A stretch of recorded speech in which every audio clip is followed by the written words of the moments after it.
Thank you for giving me the opportunity to present this work today, and thank you as well, Joris, for the very kind and spirited introduction to my talk. So today I will also discuss about the impact of categorization, and more specifically binary categorization, because this applies to how we perceive people, rainbows, how we use numeric values, but also how we build theories in psychology. And there are a lot of dual process theories in psychology and beyond in many, many fields. And I want to make sure that I'm being clear that today I will only question dual process and dual learning theories in the context of attitudes. So I don't want to make any claim about the relevance of dual process models for motor learning, for instance, or for decision making. I'm specifically interested, and I feel specifically qualified to discuss the way people acquire attitudes. Attitudes being defined here as evaluative tendencies, that is the way people get to learn to like or dislike something, people, objects, principles, groups, with some level of intensity. This is the specific question I'm interested in and that I will talk about. So dual process models state that there are two pathways through which attitudes can be acquired. The first one is not controversial. I think that everyone would agree that sometimes people can use that route to form their attitudes. It's called type 2 or propositional or inferential learning, and it's qualified by feature of non-automaticity, that is, people need to reflect a little bit. They have to sit down, they can be too much distracted, they have some control over their impressions, and through that sort of elaborated, reflective pathway, they build attitudes which they are conscious of. They know they have that attitude that's very explicit. And then you just need to ask people to report what is on their mind. Of course, it can come with some biases. We'll discuss that later. But usually, they can introspective and report if they like or not, or dislike something with some level of intensity, or if they prefer something to something different. And those attitudes measures are generally predictive of thoughts and behaviors that are under relative control. Okay, no one would deny that this exists. But besides this, there would be type 1 type of learning, often called associative learning in the context of attitudes. That would be characterized by features of automaticity, meaning that it's supposed to be unconscious, very efficient, to be uncontrollable. And this would give rise to a different class of attitudes that would be implicit and unconscious, that people wouldn't be aware of. And those special attitudes could be evidenced only through the use of different type of measures that do not rely on introspective self-reports, that are called implicit measures. And there are three examples here of such implicit measures. The implicit association test, you probably already heard about that measure. We'll go back to this in a moment. The affective affect misattribution procedure, or the evaluative priming tasks. And according to the theory, they would best predict a range of uncontrollable or less controllable thoughts and behaviors. Okay? That's what the dual model oppose. You know, someone who think carefully and integrate the information reflectively, and something, a little magic, associative, that would make the work for you at no cost, uncontrollably, unconsciously. And this is, of course, this is, I have to say, to be fair, that this is almost a caricature of dual process model in attitudes. It's more complex than that. You have links that can go from one pathway to the other, but this is the gist of it. And most people would agree with those basic tenets of dual models. So this is consistent with dual models that have been proposed in psychology for a long time, often represented with this iceberg metaphor. You have things that are above the sea level, and this is just 1/7 of our mental life and behavior. Okay. Thank you so much. And then you would have the unconscious stuff that really drives most of your life, motivations, emotion, decision, etc. Or here, in decision making, you would have system 1 and system 2. You can't map those two perfectly, of course, but there is a little bit of those two in the model I just presented you. And those dual models are all over the place in psychology. It's really, I don't know, sometimes I feel it's like embodiment, you know, we have two hands and then we have to think in terms of either this is this or this is that. And I often try to imagine what type of theory we would have developed if we had no hand or four hands, but perhaps not dual models who are so very much dominant in psychological research. So the work by Greenwald in particular and work done with the implicit association test, which I will present in a moment or remind you about in a moment, has been extremely influential. So the original paper has been now cited almost 20,000 times. That's pretty impressive. It has given rise to very impactful and well taught actually handbooks, like Handbook of Implicit Social Cognition here, with a special interest for implicit bias, unconscious bias, implicit racism.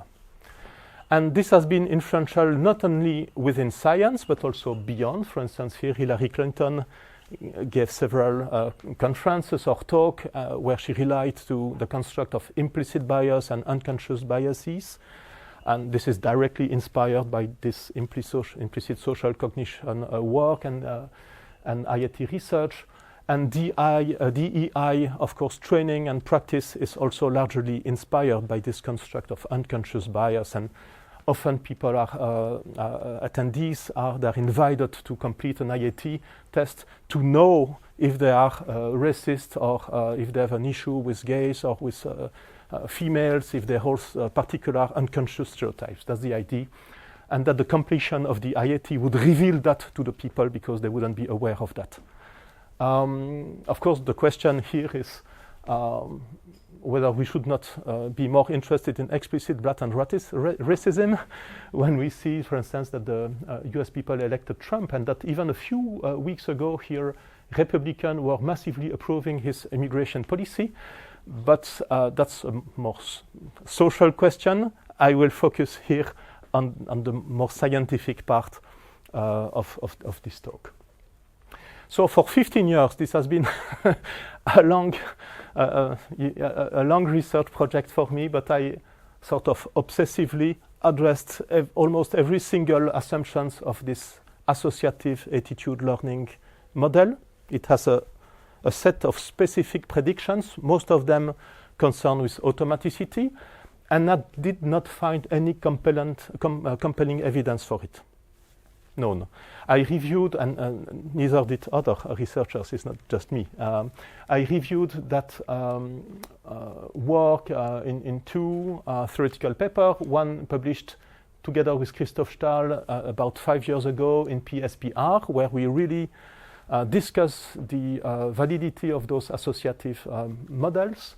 And more recently, together with Bertram Gawronski, we published a chapter in Annual Review of Psychology, where we specifically focused on the assumption that attitudes can be learned unconsciously.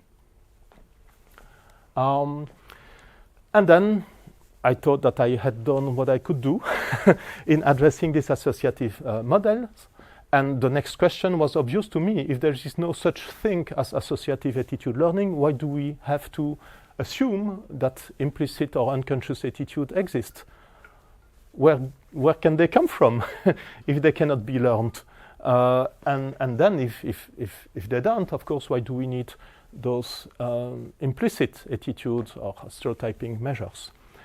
And my response to this was, we don't. We just don't. We can forget about those. What we need is single process models. We just need to assume one way through which attitudes are built, usually through reflective processes, and the establishment of conscious attitudes that can be self-reported. And those attitudes can both predict a wide range of conscious and unconscious thoughts and behavior. So that was pretty provocative. And reviewers gave me a hard time, I must say, but I learned a lot through the process, so I was very grateful for the difficult comments. And we got this work published sequentially in 3 very, I think, compelling publications. At least people did not prove us wrong, so far it's considered to be compelling work. The first one, we said, just forget about associative attitude learning, because there is no evidence for it. That was with Christoph Stahl, a colleague here from Cologne. And then the second was, also, you may as well forget about the delusive implicit construct. You don't need it. It's unclear, it's confusing. Basically, people don't really know what they're talking about when they use that construct. This is what we claimed here, that we should forget about it because it's extremely confusing and fuzzy and ill-defined. That was together with Mandy Hütter, also a German colleague, but not from Cologne. And then this is the newest paper that I recently published together with Bertram Gawronski, where we claim that we can also totally forget about implicit measures in attitudes and implicit social cognition research. Again, they might be used elsewhere. And this is that paper that I would like to present you, or part of that paper that I would like to present you today. So in that paper, we identified 7 claims that researchers often report to justify the use of implicit measures. And those alleged disadvantage of self-reports relative to implicit measures that justify the use of the latter are the following ones. Self-reports, contrary to implicit measures, would be unsuited for studying unconscious representation and processes and beliefs. They would be contaminated by social desirability and experimental demands. They would be unsuited for the study of automatic processes. They would be unsuited if we want to study mere mental associations. They would be unstable, and they would be unsuited if we want to address structural questions, like, for instance, the impact of regional attitudes on police officers' decisions. And we claim that none of those alleged disadvantages are substantiated by empirical evidence, and that most of them are actually clearly contradicted by empirical evidence. We also said then that there is no known advantage of implicit measures relative to self-report, but that there are well-established advantages of self-reports relative to implicit measures. They clearly have better psychometric quality. Out of dozens of implicit measures, like 95 of them, they don't need even minimal, very, very minimal requirement of psychometric validity. Only 2 do. They have higher predictive value. Of course, if you use good self-report measures, not if you use silly ones. And they are more flexible, more practical, more convenient in general. So there is no reason why we should favor implicit measures, but there are several reasons why we should favor self-reports. I'm not going to discuss all those points today. I will only focus on the 4 appearing here in orange color. But before, I would like to make sure that we all understand what I mean when I refer to self-report and implicit measures. Self-reports is pretty clear.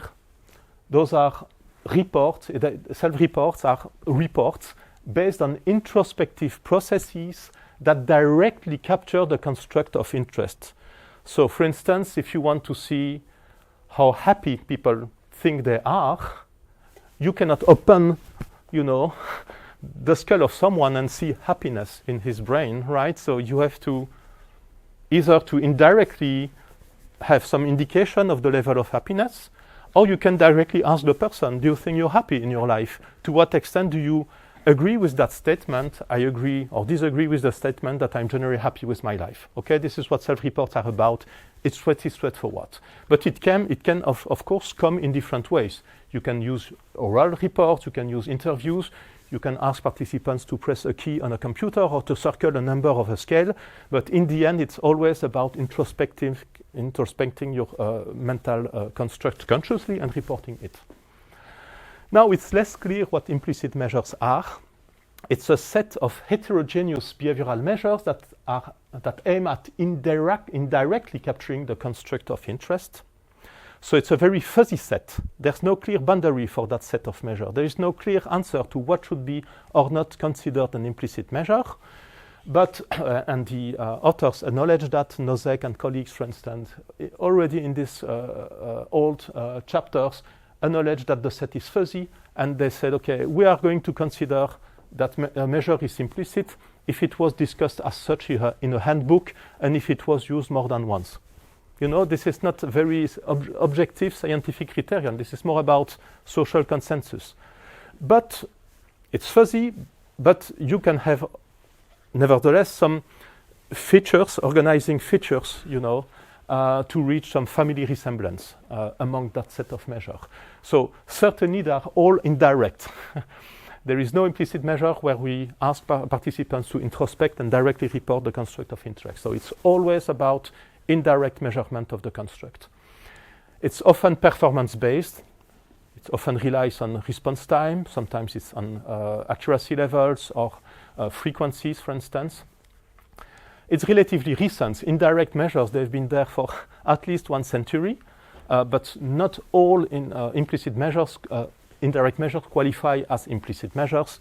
They have to be relatively recent and rely on performance, and also be able to provide an individual measure. I mean, for that particular individual, I'm going to establish a score of implicit sexism, for instance. Okay?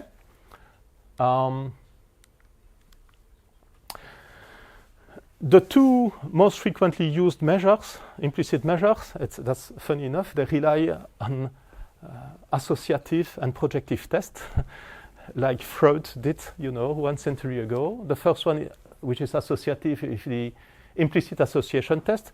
Who's not familiar with the implicit association test here? Thank you. So, okay, it's a task where people that sit in front of a computer, and they have to classify stimuli as fast as possible, stimuli that appear on the screen. These are either faces or positive or negative adjectives. And there are several blocks, and in critical blocks, they have, for instance, to use one key if they see a positive word or a white face, and another key if they see a black face or a negative word. So for white face or positive adjective, type, you know, the left key. If a black face appears or a negative adjective, press on the right key. Or you change this. You say for white negative, one key, for black positive, the other key. And if you see a difference of performance between those blocks, then researchers are tempted to infer that people hold implicit attitudes toward blacks or white. That can also occur. If there is no difference between the blocks, as there shouldn't be, then there is no evidence for differential attitude about those groups. Okay? So it's supposed to tap into unconscious mental associations and attitudes. And the second test is projective. It's based on a different rationale and a different procedure. Here, participants would, for instance, have to report how much they like unfamiliar Chinese characters. And those characters would be preceded either by a black face or a white face. And if it turns out that participants report, and they should ignore that face, they should just focus on the Chinese character. And if it turns out that they tend to prefer the Chinese character when it's followed by a white face relative to a black face, then you would infer that people hold unconscious racism or prejudice toward blackface. Okay, that's the idea. And of course, you can now replace white and blackface by Dell, Apple, man, woman, old, young, straight, gay, Mexicans, Californians. It's very convenient. You can use different contents, inject different contents in that measurement. So the author won many awards, including the golden, it's a well-named, the Golden Goose Award with that task, and it's been overly used and applied to so many contents in so many disciplines. It was used to measure attitudes, but also beliefs, self-esteem, values, health risks, motivations, relationships between constructs, even cognitive biases recently. It's been applied to many domains like implicit prejudice, implicit suicidal thoughts, even impressions, unconscious impressions or attitudes toward assistant doc or the Supreme Court. So it's all over the place. And also it's been used and applied in social cognition and social psychology, but also in sister fields within and beyond psychology, like developmental psychology, neuroscience, and political science, consumer research, marketing, and more recently, economics, behavioral economics. And I will say a very brief word about that. So for instance, here there is a recent paper published by Alesina and colleagues in 24 in American Economic Review with the following title, Revealing Stereotypes Using an IAT. And they had teacher completing an IAT about migrant, and based on the IAT score, they could reveal the unconscious stereotypes to the teachers, and this intervention was shown to have some effect in the way teachers interacted and rated the performance of the kids at school afterwards. So I will now proceed to the discussion of 4 alleged disadvantages of self-report and relative advantages of implicit measures. First one, as I mentioned a moment ago, self-reports but not implicit measures are unsuited for studying unconscious beliefs and attitudes. This is what we see in the paper I just mentioned, already in the title, Revealing Attitudes. It's like the revelation. People don't know they're unconscious. You have to open their eyes on attitudes that are not that they cannot presumably introspect, and the IAT allows to do that, and then you can inform the teachers about their unconscious stereotype. You can reveal the stereotype and to come up with powerful interventions. They are not aware of their stereotype. Thanks to the IAT, you make them aware of their stereotype. And this has been very influential as well in popular culture. Like, for instance, here in The Guardian, you can see the title, Are you prejudiced? Or you don't know. Take the implicit association test and you will know. Or across America, whites are biased and they don't even know it. Thanks to the IAT, you would reveal that they are. So it's certainly true that people have to be aware of their attitude if you ask them to report it. Right? So I'm not claiming here that self-reports can provide information about unconscious attitudes. What I'm claiming is that there isn't the slightest evidence, empirical evidence, the slightest indication that implicit measures capture unconscious attitudes and beliefs. Those are very strong claims, very influential claims that are based on thin air. Not only there isn't any indication that they are, but there is also that they do, but there is also evidence that they don't. To the very contrary, like for instance in that recent, relatively recent paper by Azad and colleagues, the researchers presented the participants with some background information about the IAT, and they asked them the following question: if you were to complete this IAT task in a moment, what do you think would be your score here? For instance, if you take an IAT about mental contents, associations relating gender, male, females, to work occupation, family or career oriented, how do you think you would personally perform in that task? And what they found is that there was a strong correlation between IAT performance and explicit self-report attitudes or beliefs here, stereotypes. So that already suggests that the two measures are tapping into conscious construct. But even more interesting, they find that the prediction was highly correlated with the actual performance. That is, participants were fairly accurate in predicting the performance they would achieve on the task. So if this is not about being aware of one's mental content, it's not clear what it is. There has been some alternative accounts of these findings, but no one has has succeeded the test so far. So there is zero evidence that the IAT is measuring unconscious stereotypes, beliefs, or stereotypes. And to the contrary, there is reasonable evidence that the IAT doesn't do that. Second advantage, self-reports are contaminated by social desirability, experimental demands. We can trust what people report, whereas implicit measures, they tap into genuine attitudes. People have no control over their response, and so this is a more real thing. People cannot cheat, and we can be fooled when we use an IAT. But implicit measures are also actually influenced by social desirability and experimental demands. I will just discuss social desirability here with that study that was interested in measuring gay attitudes, stray gay attitudes, homophobic attitudes. And as you can see, there was evidence when using an IAT that participants display a preference for straight relative to gay people, at least when you ask straight people to complete the test. But this is very much more the case when they complete privately the IAT than when they complete it in public. If you tell them, I'm going to ask you to complete that task, but you should know that your performance will be made public. Whoa!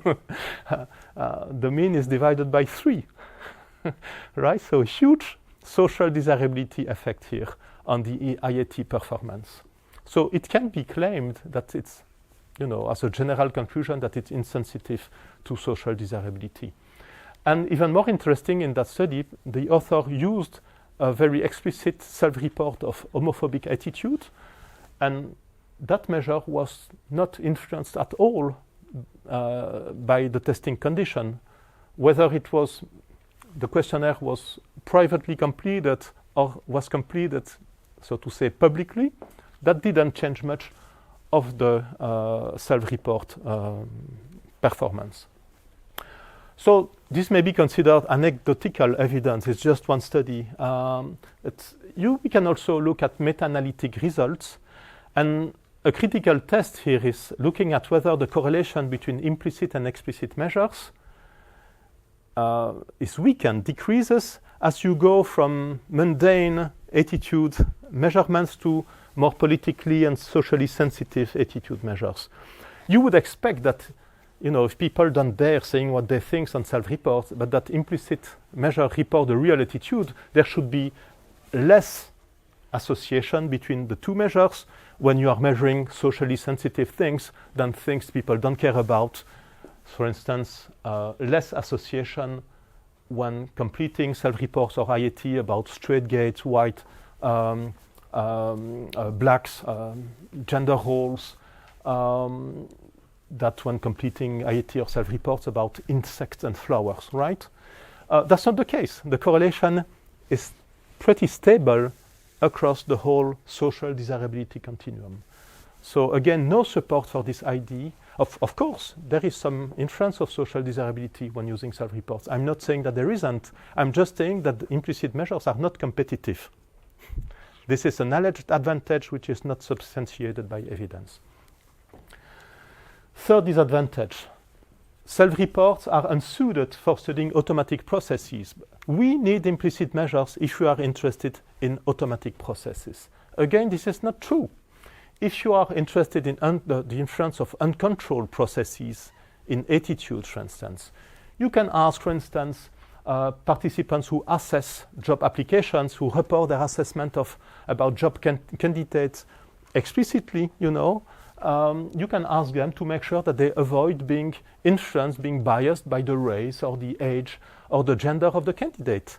And if there is an impact of that information on their job assessment, that supports the view that uncontrolled processes have influenced their evaluation of the job candidates. So it's quite possible to study uncontrolled processes by using self-reports. You can also go the fancier way and use multinomial model to address those questions and isolating parameters related to the influence of controlled, uncontrolled processes, and also decision biases, but you don't even need to do that. It's just a refinement, also using self-report, but you don't even need to do that. If you are interested in unconscious processes, you can also use self-report. This has been done for decades, actually. For instance, in a recent study together with Christoph Stahl, we asked participants to report their memory of a source of inference by using one set of response key if they remembered about it. But if they did not remember about the source of inference, only if they didn't remember about it, they had to use a second set of response key to say whether they liked or disliked the stimuli. If we find an effect of the source of inference on participants' evaluation on that second keys set, then this supports the view that there was an inference that operated despite being aware of the source of inference. So you can use also multinomial models, the sort of which I just alluded to a moment ago, to study and refine the study of unconscious processes. Last, fourth disadvantage, unsuited for studying mere mental associations. The second pathway is associative. It has to do with associations, with mental associations, and the IAT, because it's called associative association test, implicit association test, would be good at addressing those mental associations, where mental, self-report wouldn't be good at addressing that reality. Again, this is not true. I will just illustrate my point by referring to this recent paper together with Jérémy Bénard. So we had participants here reading statements like brand X causes healthy skin.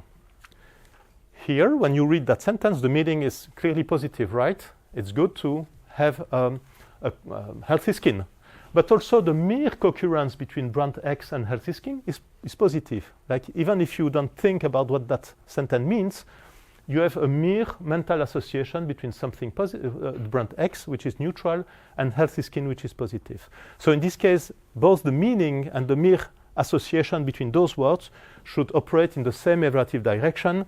That should create positive attitudes characterized with very low level of ambivalence, because both sources of inference go in the same direction.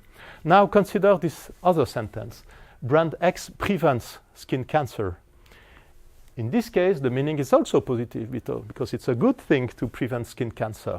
But the mere association this time is negative, because you have brand X merely associated, so to say, to skin cancer, which is negative. When healthy skin is positive, skin cancer is negative. So in this case, we predicted, and we did find evidence for higher ambivalence about brand X than in the first case. So if you assume the existence of mere mental associations, which, by the way, we don't even need to assume, but even if you do, then you can as well study those mere mental associations by using very introspective, phenomenological, experiential self-reports of feelings of ambivalence. How ambivalent do I feel toward that brand? It cannot get more self-reported than that. Yes, but there are dissociations between self-reports and implicit measures. This is usually something I'm being asked, and even yesterday someone asked me this. Yes, but there are dissociations. How can you claim that they are not useful when plenty of research has shown dissociations between self-report and implicit measures? And my answer to this is straightforward. Self-report and implicit measures differ in so many ways in terms of their features that any dissociation is found cannot be reliably interpreted anyway. For instance, the IAT would involve response time, whereas the self-report would involve a scale. The IAT would involve phase of distinct exemplars, whereas the self-report would involve a reference to a very abstract category.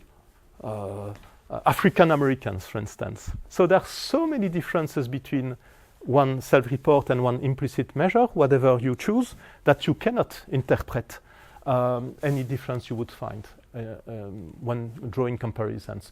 To reliably interpret dissociations, tasks must differ by one feature only. Structural fits between the tasks should be achieved, and this can be easily implemented when using self-report, but not so easily when using implicit measures.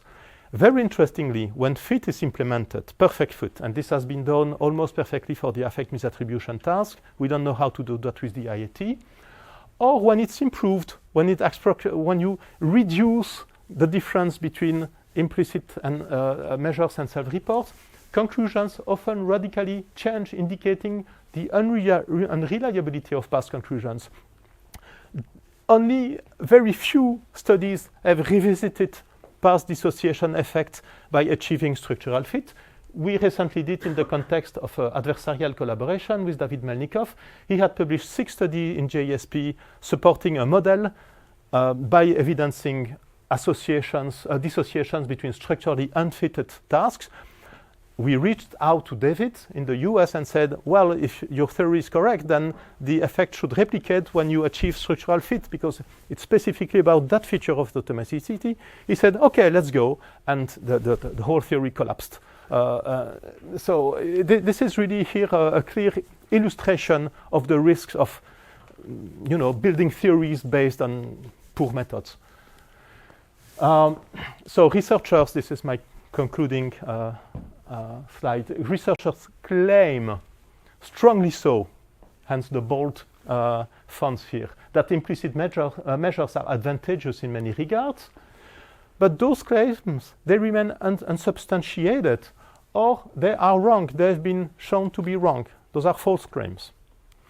In contrast, self-reports have well-established advantages, which I did not discuss this morning. They certainly have better psychometric quality, they have higher predictive value, and they are more flexible, they are more inclusive, and they are more convenient.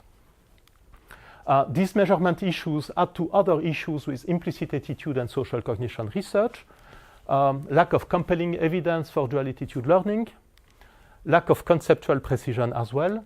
I won't go through all of this, but these are 10 different definitions of implicit measures I've identified in the recent literature. Sometimes it's within the same article that as you go from one section to another, it's about automaticity, or it's about unconscious things, or it's about mental associations.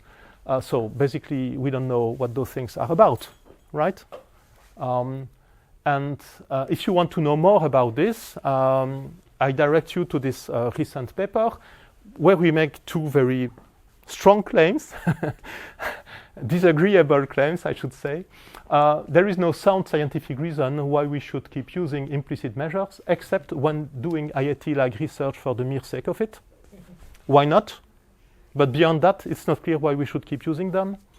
And to keep doing it, to keep using them likely impedes scientific progress and impedes designing effective intervention. Many people won't be happy with those conclusions. I know I'm recorded, but I would be very happy actually to have an exchange on this, to have contradictors, people who tell me, no, I think you're wrong because, or you should be more nuanced. Perhaps this will come, emerge during the question and answer session. So I'm very happy to hear from you now if you want to ask any question. Thank you very much.